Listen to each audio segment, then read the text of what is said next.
Hello, everyone. It's Shane Kanto, your Wasteland Reviewer, and welcome to Lost in the Wasteland. I almost tripped myself up there. So much branding. Lost in the Wasteland, which is my weekly interview show, and I have Jack here, who's one of the new writers at SiftPop. And Jack, thank you for coming on.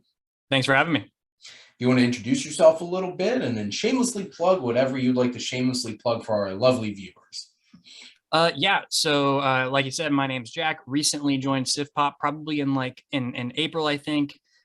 I've had one review come out since then. The first actual slate that I've been on is for June. I think I'm going to be writing for it's called The Quarry. It's the Until Dawn video game spiritual sequel that I've been waiting for so long. I'm really excited for that. But yeah, just basic movie guy, recent college graduate looking for other hobbies to get involved with. Been really active on Letterboxd recently, which is just at Jack Grimme or Jack_Grimme. And yeah, I've been getting involved on there, and same thing on Twitter. Aside from that, pretty much the only other hobby that I really have that I'm going to try and get more into over the summer that I have, where I'm a little bit more free, is I do Twitch streams. I probably will live stream the entire my playthrough of The Quarry just to try to get it done for the interview really quickly. And don't make fun of me, Bunny with Guns. I made that name when I was probably 8 years old. So it's just however you would think it was spelled, aside for it being a Z, because it was the mid 2000s and I was a toddler essentially. So yeah, go ahead and follow me there. I'll try to stream more often, but that's pretty much all you need to know about me. Awesome. And I'll put some of your links in the bio in case anybody wants to check you out, especially on Letterboxd, which I feel like at this point, it's just you a big fan of movies, what's your Letterboxd? So very true. Please on SiftPop. I just saw you posted this on Letterboxd. I'm always watching. It's probably the social media site I am the most active on at this point, and I'm happy for it to be that way, because some of the other ones don't talk about things you want to talk about. Oh, some of them are a minefield of all kinds of fun stuff. Like YouTube, but try to have movie fun here on my channel. And we're going to be chatting about some movies, and I love to ask this question because either people have a really easy answer or really hate me for asking this. But Jack, what is your favorite film? Yeah, I'm definitely one, not hate, but I struggle with this quite a bit, and mainly just because it fluctuates a lot. And typically one of my go-to answers is just because easily my favorite fictional character of all time is Spider-Man, hands down. I don't know if I can turn correctly, but I have my Marvel encyclopedia behind me, and then I have an omnibus about my favorite Spider-Man comics. And so definitely Spider-Verse, just over the past couple of years, has been one that I can consistently revisit. I mean, even outside of just the comic book sphere, what it does within animated movies, it's just something you've never really seen before. And the style, it's really just shooting for something. I think that's really Lord and Miller, their names are all over that. Obviously they didn't direct it, but when they came out with Mitchells versus the Machines, you can really tell that they're the ones kind of pushing that animated genre. I mean, after the Lego movie and stuff like that, they want to be different, and it really shows. And I mean, I think ultimately just the heart of that movie is what always connects with me. I'm definitely not the type of person who is afraid to get a little teary-eyed during a movie. And a lot of the end where those storylines, specifically with Peter B. Parker and Miles Morales, kind of come full circle, it hits me every time. And aside from that, another one kind of that I'm known within my friend circle of being a champion for these movies. Luckily, I don't have to do that within the movie community. Is the Mission Impossible movie, specifically Fallout, is my favorite. It's one of those things where I feel like when you talk to people who aren't really that plugged into just casual moviegoers, they really conflate Mission Impossible and Fast and the Furious. And I'm just the guy who has to make sure they know that is just not even, I mean, it's just, they're doing completely different things. And Fallout, I just really love what they've done with that, with Ethan Hunt, the character, towards the end there, just when you see him actually that desperation where he's I've always succeeded, I don't know what I will do if it doesn't work out, is just really, really kind of interesting and profound in terms of character for what they're doing for an action movie. And the set pieces are just unmistakable, so both great picks. And oh, I got so sad when Across the Spider-Verse Part 1 got pushed to next year. But hey, if it's for the good of it, we'll wait. And also, I want my Spider-Man Noir spinoff. I mean, Specifically they with can do a Nick spin-off with Cage. any of those characters and they would blow up the box office, I feel like. And then I am a huge fan of Mission Impossible. I had the original on VHS, watched that as a kid, and they just keep getting better and better. And Fallout, I saw that in Dolby. I felt like I was on the motorcycle with him. I'm just like, oh my God. And that Dead Reckoning Part 1 trailer, I'm ready. I'm definitely one of the people I've recently, ever since I think it was Civil War, I have not watched trailers just because they showed Spider-Man in there. So I'm one of the people who's been avoiding that. But I mean, I just can't wait. It's another one been delayed quite a bit. Specifically, I'm a huge pandemic movie. He kind of was. Tom Cruise was one of the people who was trying to push everything forward and keep the movie going experience alive. But another one, I am very sad that I have to wait, but will be the first person in the theater that opening night. Oh, 2023 is looking exciting. Yeah, absolutely. Now, Jack, what's your earliest memory of going to the movies? Dude, this was one of the harder questions. And I think for whatever reason, I have the worst memory. And like almost anything before like my 14th birthday, every memory I do have is like told to me from a third party. Like not only do I heard it from somebody, I'm like remembering these things as they're being told to me and like a third party, like watching myself. But for whatever reason, some just kind of stick through. And I think if I had to imagine, like the one that comes to mind is Cars. For like I would have been 6 years old.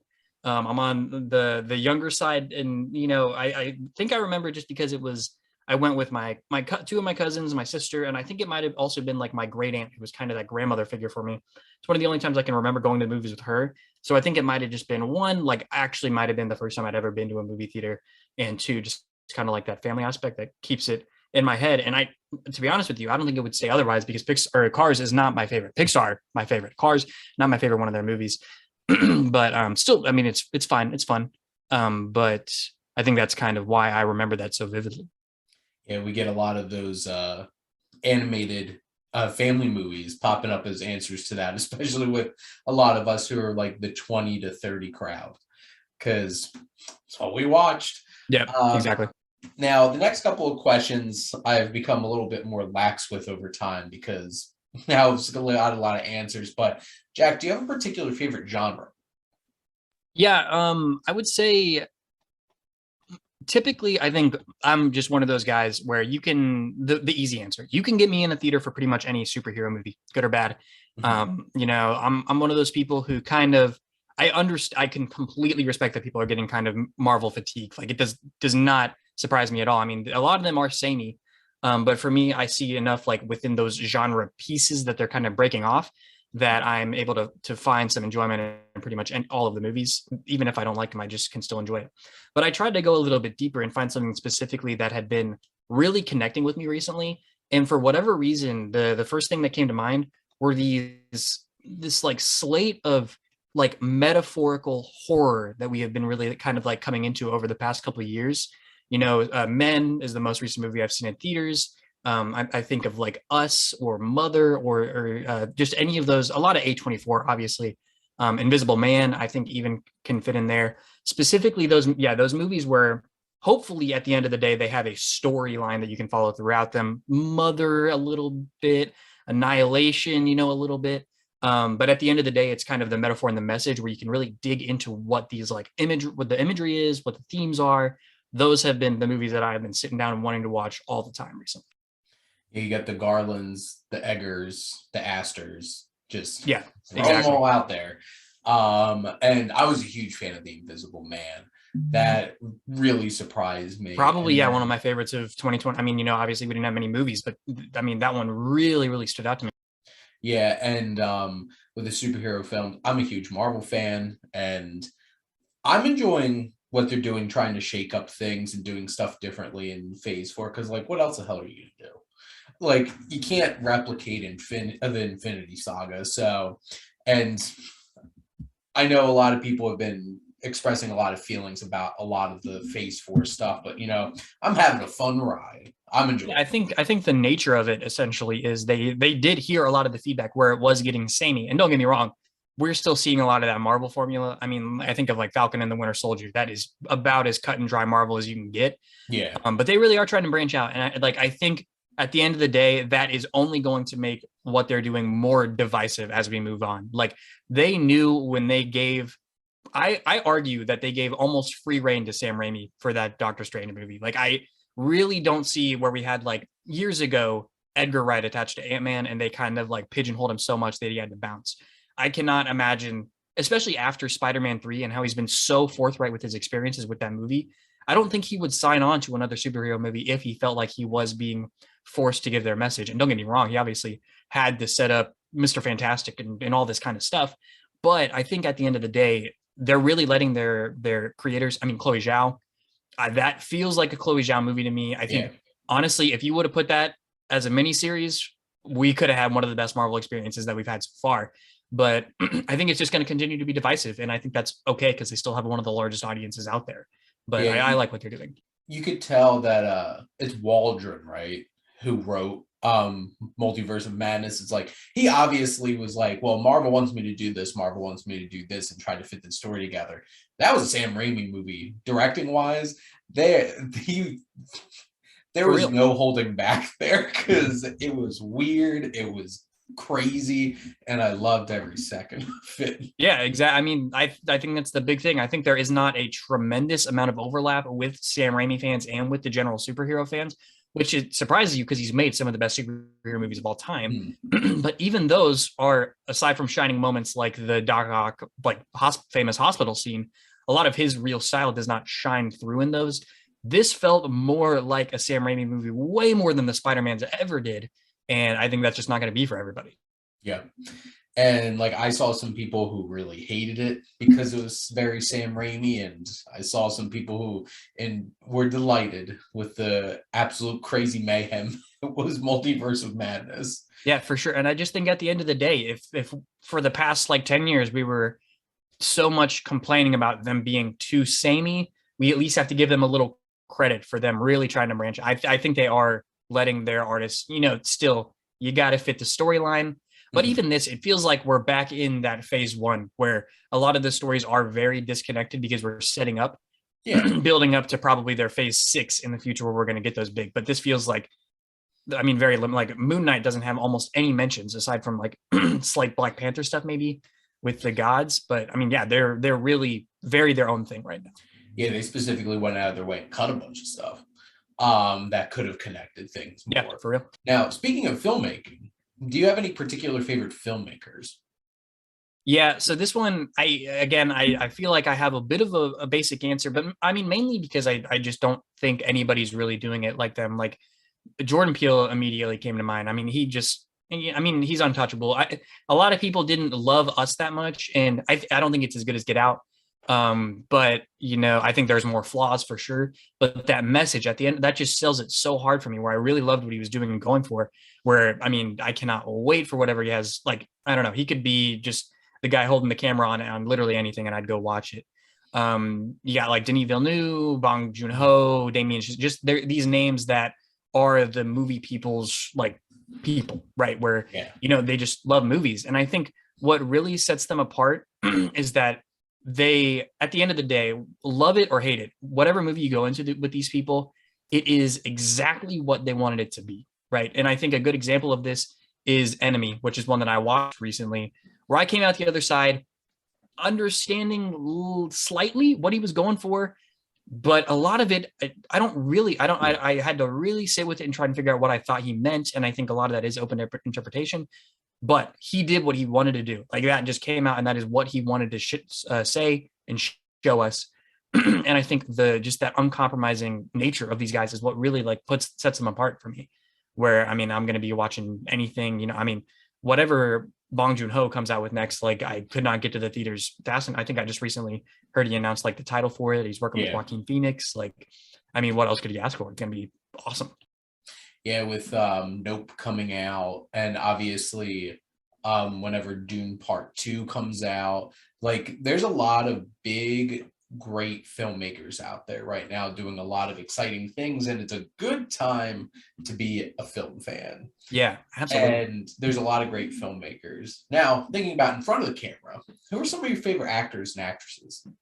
The first one that came to mind, and I talked about it a little bit earlier. I just think just because nobody is doing what he is doing, Tom Cruise has to be at the top of this list. And he's one of those things a little bit, you got to separate what he is a part of from his work. But at the end of the day, like, you cannot compare anything he does to other actors. I think, like, I mean, close to Tom Holland, like, when you see a lot of those stunts that he does as Spider-Man, he's doing them. He's jumping there. He was a gymnast, I think, before he became a huge actor or whatever. Mhm. But still, like, nobody is jumping off of helicopters and planes and all this kind of stuff. Like, and I think, like I said, a lot of the like casual people will compare Fast and Furious to Mission Impossible. I think at the end of the day, the difference maker is him. When Yeah. he's the lead versus Vin Diesel, I think they have very different visions for what they're going for. And personally, I just fully align with what he wants to do. And I understand all the stuff where, like, it's dangerous for him to be doing that, and it has set back his movies quite a bit. But I mean, as long as not every single actor is doing it, it's kind of almost his gimmick thing, and it's leading to these incredible. I mean, even I'm not the biggest Top Gun fan, but I've heard Top Gun 2 is just like everybody's loving it. Like, Yeah. I mean, he'll get me in the theater pretty much for anything he's doing. Um, Other people similar to that is probably a big one is Brad Pitt, and obviously I think a lot of like big movie people have realized that he just is not just the good looking guy. Like, he really is such a fantastic character actor. One of the later answers, I think the next question is one of his movies, but like, you have him, George Clooney with Ocean's 11. That's one of the most rewatchable movies ever to me, just because they are so charismatic and just so likable. They're ones that'll get me in the theater pretty much every single time, I think. Yeah, Soderbergh has made the coolest movies. Like, if cool Yeah. was a genre, it'd be Soderbergh. Exactly. And I mean, honestly, that's probably one I should have mentioned in the filmmakers. I think he is probably the most consistent and the most underrated, one of the most underrated directors that we have. Like, he just pops on the scene, drops 2 or 3 movies a year, hit or miss, but conceptually always really, really interesting. Yeah. And, I think we take that I mean, Logan Lucky, out of nowhere, one of my favorite movies of that year. Another one I just will rewatch whenever. It's just hilarious and fun. Well, and he was one of the first ones to be like, I'm not confined to the theater studio system. Started making stuff for HBO, like Behind the Yeah, for real. Candelabra was that was an HBO original film. And then, like, obviously he's having some fun over on HBO Max, just churning out some movies, including Kimmy that came out this year. Yeah, I like Kimmy a lot. Now, and a quick side note, Brad Pitt's the best when he's weird. And Yeah, I don't, dude. he's so This weird. Bullet Train movie, I have no idea what to expect, but I cannot wait. Yeah, it looks like a lot of fun. Now, I think this is what you were alluding to, but what's a film that you could like literally watch every day? Yeah, the recently one a movie that has literally everything for me is The Big Short. I could rewatch that every single day, and I mean, it's super super funny. The 4 main characters are just some of the best actors, maybe the best actors working today. They're just all incredible, all funny, all really lean into it. But not only is it funny, I mean, it's kind of stressful. It's a little terrifying.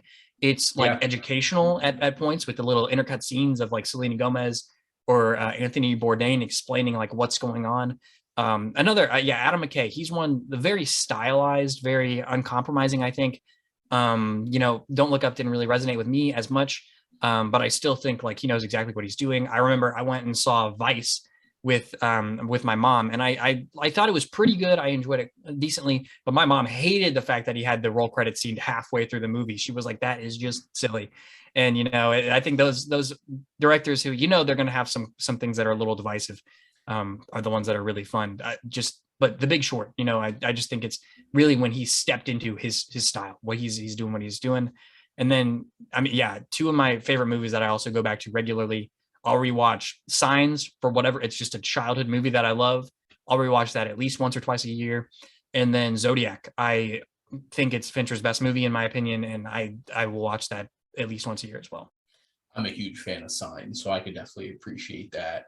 And I think Adam McKay kind of jumped the shark a bit after The Big Short. I think he was Yeah. just like, wow, I could do this, and just did everything that came to mind. But Yeah, he definitely felt a little bit more reined back in The Big Short, even as weird as it is.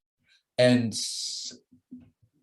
I still like, I love his comedies, and I honestly, I think Will Ferrell's struggling without Adam McKay Very being true, with very him. true. And I could watch any of them over and I over mean, and over again. that would be just an interesting kind of experiment. What if they team back up, but did more of like a modern Adam McKay movie with some kind of like political satire, giving Will Ferrell this opportunity to actually act? I think that'd be really cool. Well, I think that was the thing that kind of broke up their partnership, because I think Will Ferrell wanted to be in Winning Time, the Okay. Lakers series, but he gave it to John C. Reilly instead. So, Well, well, and to be frank, John C. Reilly's a better actor, yeah, I love John C. Reilly. and has proven that he could do a lot of dramatic acting well before he was in any Adam McKay movie. Yep, for sure. Definitely with Paul Thomas Anderson. So it's like he has his chops. Yep, Now, absolutely. Jack, what's a film that you connect with closely because it relates to another interest of yours? Yeah, so the first thing that came to mind, like I told you, I graduated college about 2 weeks ago, and I went through our honors schedule, our honors program, and to do that, you have to do a thesis, where it was my first experience writing a long form paper. But it was also my first experience where I really got to do whatever I wanted with it. And movies, obviously, even when I was a little bit more tied down during college, still one of my primary interests. And I graduated with a degree my goal is to be a teacher in the future, high school teacher, specifically family and consumer science education, where it's about life skills, it's about accounting, all those kind of things. And so I wanted, when I was writing this thesis, this research paper, I could do whatever I wanted. And I ended up landing on writing about how we use films within the classroom, specifically using it to teach diversity education, because a lot of the times when we talk about movies, we talk about empathy and how they allow you to see within another realm. So I wrote this 50-page paper where I was able to examine 12 movies and talk about how they relate to various pillars of adversity. And the two that really, really connected with me and that I thought were some of the best examples of letting you live in the life of another person. First, I think what they did with The Quiet Place is really, really special. And we look at it as a thriller and one of the best modern thrillers, I think. But specifically what Krasinski was able to do, committing with the lack of sound throughout pretty much the entire movie, but specifically those scenes where you cut it out and you really see it from the daughter's perspective. I read this article with like Variety where Krasinski was doing an interview about talking to the mother after she saw that movie for the first time, and just how profoundly impactful it was that he let her see the world from his daughter's eyes. That is exactly what I think we should be doing. I think it created this new sensory horror kind of genre that we're seeing with the Bird Box. Hasn't really flourished as much as I'd want it to, but I think there's some really interesting things they can do there. And then also one of my favorite movies of the decade, Blind Spotting, I think is expressing this kind of this racism, this gentrification that we don't really look at a lot. And then the conversation on police brutality is really, really interesting. And I think the rap scene at the end of the movie may not work for everybody, but man, it absolutely works for me. And I just love everything he says. You could kind of just dissect that entire 2-minute scene and really read into everything that he says. And it's just so profound about what is being said within the movie. And those are ones that just connected with me because it's about life, essentially about living a truth that is not necessarily attainable for you. But I talked about plenty of other movies that also, I just think that's what movies do. But yeah, those are some really insightful picks there, and I appreciate a different kind of angle that you came out with that, because like a lot of the times I think a lot of the answers turn out to be hobbies. Like I know when I thought of that question, I was thinking of like, I love to read, I'm really into sports and like those kinds of things, and sports movies and stuff like that. But that was an interesting perspective on how to think about that question. And Yeah, films can help teach people. I mean, exactly. Like my original thesis topic was going to just be, can you use films to teach in the classroom? Are they just a way for a teacher to get out of a lesson, or can they actually be like useful? And the obvious answer is yes, you just have to do it correctly. I mean, there was no when you write a paper, you have to have some kind of answer going against it, and there really wasn't. You just people just use it as an art form incorrectly, and I think that's led to a stigma that unfortunately is not really fair. I mean, one of my most like I didn't love English class growing up, but one of the most fun times I had was a whole like week where we compared "O Brother, Where Art Thou" to the Odyssey. I think that's awesome. Nice. That's super interesting. I love And that. I like that's what I wanted. And like my first answer when I saw that question was comic books. Yeah, I grew up reading comic books, all that kind of stuff, but I wanted to do something that was a little bit more personal even than that. So I think one of the most formative experiences I had in high school was watching Dead Poet Society in English class my senior year and just being like absolutely. floored with that movie Yeah. and like how much that resonated.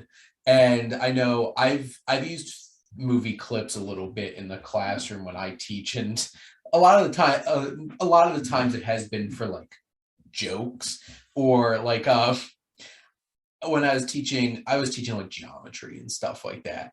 And we were talking about like the principle of like the idea if you have two objects, as long as you don't overlap them, the total area is just them added together. But how do you reduce surface area of two shapes? And then I showed the clip from Step Brothers where they want to make bunk beds. Yeah. It's like It's a great scene.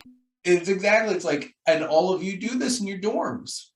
Why do people bunk their beds or lift their beds up? Because you want to put your fridge under it, you want to save space. And I definitely showed that one clip from Die Hard with a Vengeance with the bottles, the water jugs, and then made them do it. Because Yeah, I mean, even aside from just the empathy thing, at the end of the day, you could have taught that lesson about geometry just straightforward reading it off, or you could have showed that clip. And what's going to be more memorable when your teacher showed you Step Brothers? And you don't just, a lot of the times, you're not just going to forget the lesson there. You're going to remember the movie and the lesson. It just makes things stand out in your mind. I was afraid because my class was 19 and 20-year-old young women. And I'm just like, well, we're going to see if Step Brothers Yeah. or not. I'm like, yeah, that was the gamble with that class. I was teaching a bunch of elementary ed majors, and I'm like, well, we're gonna go, Yeah. but shot by shot.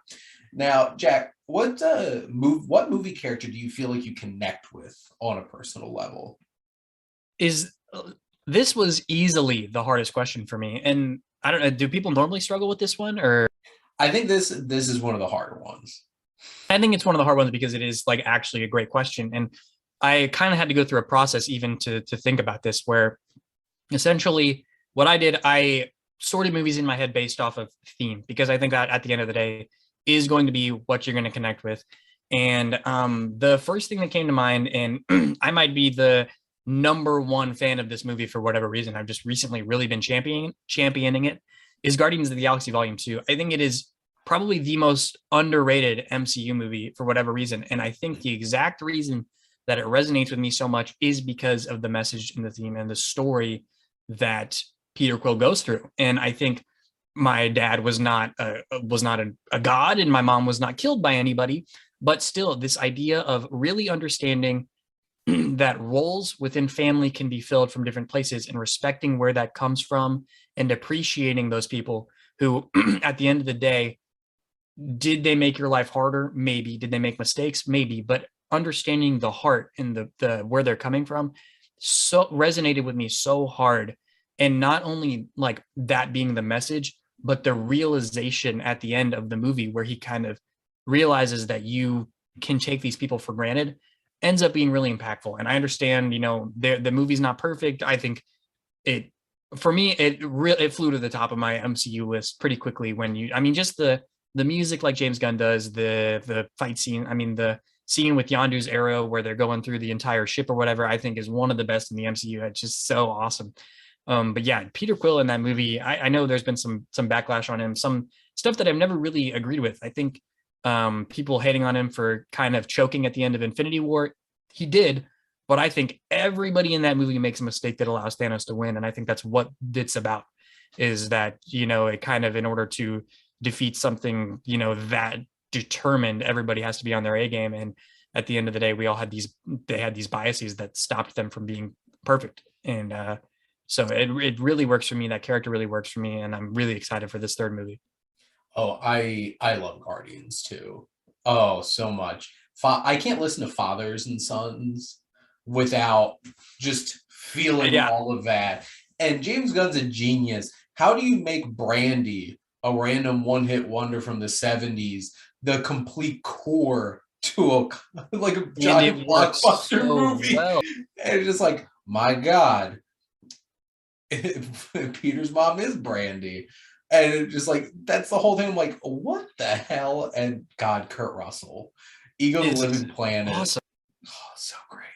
Yeah, the casual way at the end of the movie where he's just explaining this plan that he's had billions of years to kind of rationalize in his head, and then really being faced with what that actually means. It's just such a great scene. And I think James Gunn probably is the reason we got Doctor Strange in these other movies. Like, he was the first one that it seems like actually had this vision that worked and that he stuck with, and that he was pretty like unabashed. Like, he did whatever he wanted.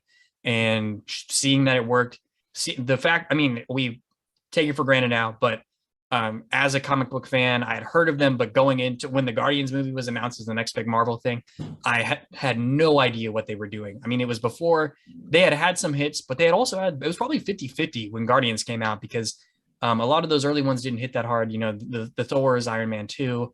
We weren't at this place where we were going to fully agree with whatever they did. And they took a chance, and it worked and became one of the most beloved franchises that are going to be remembered, I think.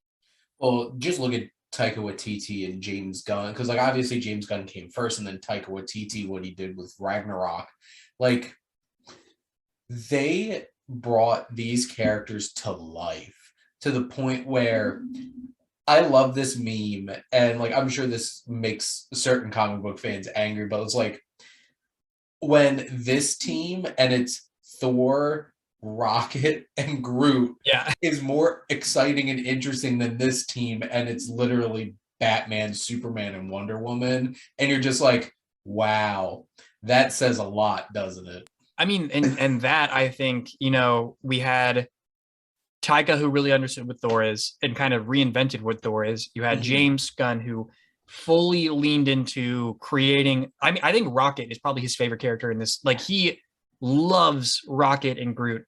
And then you have somebody at the top, Kevin Feige, who probably just, they all sat down and sifted through these characters and looked for the ones that had things in common, which I think is, like, whether or not the MCU is your favorite thing, I think is why this is such an awesome experiment that we're getting to live through.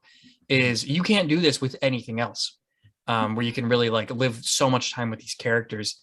And as soon as they probably stumbled upon the pair of Thor, Rocket, and Groot, there, they just knew they had gold. And they just, the scene where Rocket and Groot are kind of like, or Rocket and Thor are relating on their struggles and stuff like that is just awesome. So good. And or how I like to refer to them, Thor, Rabbit, and Tree. Yes, exactly. Or at least how Thor perceives them. Now, Jack, what's a film that you love that you think would surprise people? I think typically it's the one genre that I have never really, that I've always struggled to connect with, really, are musicals. And I think that's kind of like a basic thing where they are, when you look at the grand scope of film and stuff like that, they stand out, and then they Yeah. take honestly more suspension of disbelief than you would really expect, in terms of like making a cohesive story. And so I've always struggled with that. I mean, growing up, my sister and my cousin, who's also my best friend, were huge theater kids. And as much as I wanted to support them, you pretty much had to drag me to a lot of those shows where it just was not my kind of thing. So I'm pretty much known for really struggling to connect. And don't get me wrong, for whatever reason, if it's in an animated frame, those just work. I think we're already in that world. We're understanding that it is so far from what we know that it's easy. And Encanto, Moana, Frozen, all those work for me. You put that live action though, it's just a way bigger hill to climb. And I think specifically when those end up being some of my favorite movies, it's shocking. A great example, obviously, Tick Tick Boom is fantastic. And it's, I think the fact that it's not, I don't enjoy that movie in spite of the music. I enjoy that movie because of the music and the way it's worked into the story, and the way it, that being Lin-Manuel's first directorial debut technically is insane to me, because what he's able to do with the directing, with the contrasting tones and some of the music is awesome. And I think there are scenes in that don't really work, that don't necessarily work for me for whatever reason. The Diners musical, just that one still has not really connected with me on rewatches. So there still are musical moments that don't work for me there. But I think, I mean, being one of the kings of musicals right now, he knows how to work that into a story that is really impactful. And La La Land, I think that being in this kind of in the world of LA and in this like time period where it's kind of already dramatized in our minds, the way that he's able to work that into the story and things like that, those songs work for me. And I mean, just the music is awesome. Because I love music, don't get me wrong, it's just musicals for some reason don't always connect with me. Well, it's understandable with the suspension of disbelief because like people just don't like walk down the street and start singing. Like generally you don't see that happening. Exactly. And Tick Tick Boom is so interesting and creative in the way that it presents it. I think that really works for its advantage. And like that was something else. Like that floored me last year. And then I think what La La Land has going for is, like, to be honest, besides the ending, like the whole second half of the film really doesn't have any like musical numbers very or anything true. like that. And like it's not like the hardest musical. Like obviously it has like the opening freeway scene and like you have Emma Stone going out with her friends and stuff like that. But for the most part, it's like I remember sitting and thinking about, it's like, how many songs are actually in this movie? And it's like a 2-hour movie. But La La Land, I think, just captured something that just swept up so many people, including myself. I love La La Land, and it's definitely something special. Yeah, I think, like, admittedly, I think the musicals that I end up liking are kind of like the normie musicals, and I just, at the end of the day, if those are going to connect with me, they kind of have to ascend to like a different kind of plane. And are they the best musicals? I don't know. That's not for me to say, but they are movie musicals that work so incredibly well, I think. Yeah. And Jack, my last question for you is, what do you love most about movies? Yeah, I think hinted towards it. Really, what connected with what moved me to doing a whole thesis about it is the most basic answer is empathy, but specifically just this ability to live in a world that is so incredibly far from what you would experience. Even remove it from sci-fi, make it as human as possible. A great example of this, a movie that I think is so memorable, so considered to be one of the best movies of all time because of what it does with this, is City of God, where it just is a world so, it's real, it's genuine, it's so removed from what I know that it just is, it's allowing me to really understand kind of, you're able to, in the most like pretentious way possible to say this, you can boil down what life is like for other people and really find what those connecting points are, that it lets you find out what kind of makes us human, what is connecting us at the end of the day. Because when these pieces of art are produced in completely different parts of the world that are isolated from each other and like their own kind of bubble, but still are able to resonate with somebody halfway across the world, there has to be something there about like what is connecting us in general, I think. And I think that's the pretentious answer. Also, it's just fun. I think my second favorite TV show of all time is Mystery Science Theater. And just that idea that even a bad movie, you can have a fantastic time with it, is always like so so moving to me. And you can always just appreciate that art in a really positive way, where you're making fun of it, but it's just all in good fun and stuff like that. And the community aspect of it, just sitting around, we all have done it. You sit with a group of friends, you're not loving the movie, so you just kind of crack some jokes. I went to an empty, pretty much empty, it was me and one friend showing for Firestarter. Not the best movie I've seen in a long time. So being able to sit there and crack some jokes through it makes it a more enjoyable experience. It's just about people, really, I think. Yeah, I got a screener for that. I was sitting at home just like, well, I don't know how I feel about this movie, but I'm jamming to this John Carpenter score right now. Yeah, if for you sure. want to sit through the actual credits. But I had an experience in college where two of my friends and I we had a movie night for Art of Gaming Club, and we played the Mortal Kombat movie from 1995, and we were the only three people who showed up, and we had a microphone with us, and we were sitting there just having a blast with it. I love that movie. It is so silly and campy, and it knows it. Exactly. Just as soon as you like realize, as soon as you accept the fact that anybody can like any movie, like you can have a good, just respecting people and their opinions on the movies and being able to maybe even take something from that. That's when movie watching and movie discussion just becomes like the most fun. Like when when I first like follow somebody and I'm just like, I see something random on their like letterbox where they hate a movie I love or love a movie I hate, I just want to talk so much about that and just crack jokes, figure out what's going on. Like it's just the best kind of communal experience for me. I love telling people that Shrek's my 5th favorite movie of all time because Shrek's amazing. Wild. Now, Jack, how I like to wrap up this show is with my wild card, which is actually you get to ask me a question. So what's a question you would like to ask the Wasteland Reviewer? A question that I would like to ask you. Okay. Let's think about this for a second. I guess, I mean, just I'm always interested in the overlap with like careers and stuff like that. And specifically, since you are a teacher, a professor, I think this is something I've done many interviews with professors about their application of film within the classroom. What is your experience? I mean, you told me a little bit about working some clips in there. Do you want to use more films in the classroom? Do you feel like it's not the best use of time? Like, where do you stand on that? Oh, so generally now, because that was my second semester of teaching, and because like I have a master's in accounting, so my life has taken a completely different turn in terms of where I thought it was going to go. But I think trust me, ask any of my students, I talk about movies all the time. And I teach business now. I teach business statistics and business analytics. So like I talk about box office, I talk about budgeting, and I talk about those kinds of things and like buzz and rating films and stuff like that.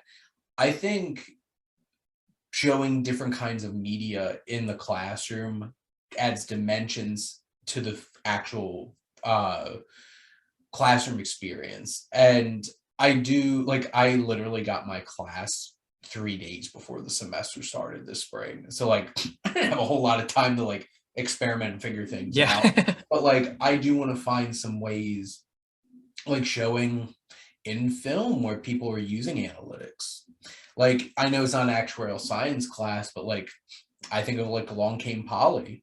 Like he's literally using a decision-making model to try to figure out if he should dump her or not. I mean, when you said that, the first thing that came to my mind, and I don't know if it would relate, but Moneyball, I think, is a great example of using kind of those analytic like strategies.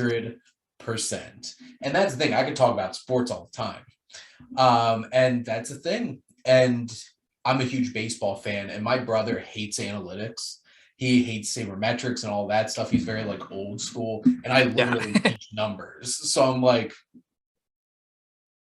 but the thing is, like, I'm in the middle. There is like, you can't be at that level without some kind of luck, like kind of thing. Because like, Very how true. the hell do you hit a ball that you can't even see? So like, that's the thing. There's something special there. There's something going on there. But like, I think I would love to use Moneyball in the classroom and figure out like the reason why they don't bunt on the Oakland Athletics. You don't give up outs and stuff like that. And it's productive outs on purpose. And, being able to incorporate that, I'm going to steal that.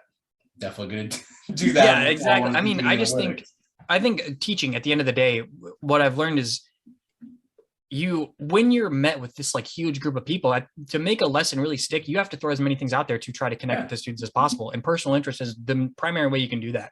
So even if you're just dropping movie references, you'll be like, has anybody seen Moneyball? Half the class probably hasn't seen it, but those who have will be able to connect that there. Other half, maybe they've played baseball or watched baseball. And so you can kind of make those connections to iron the lesson in. Oh, that's my philosophy on teaching is because if I had $1 for every time I heard a student tell me, when the hell am I ever going to use this? This is how. Related to what they care about. That's why I talk about social media all the time. For real. So much data. So much data. Yeah. They're always watching. But Jack, this was a lot of fun. I appreciate you coming. Yeah, thank you for inviting me. This was incredible. And I'll give you one last chance to shamelessly plug whatever you'd like to shamelessly plug. Yeah, just Instagram, Twitter, Letterbox, Jack_Grimme, Jack Grimme, one of the two. That's where you're gonna find me. I think Letterbox specifically is going to be the best for movie fans, because I've been watching anything I can get my hands on. I don't know. I think I just followed you today on Letterbox. I don't think we followed each other there yet, but random thing.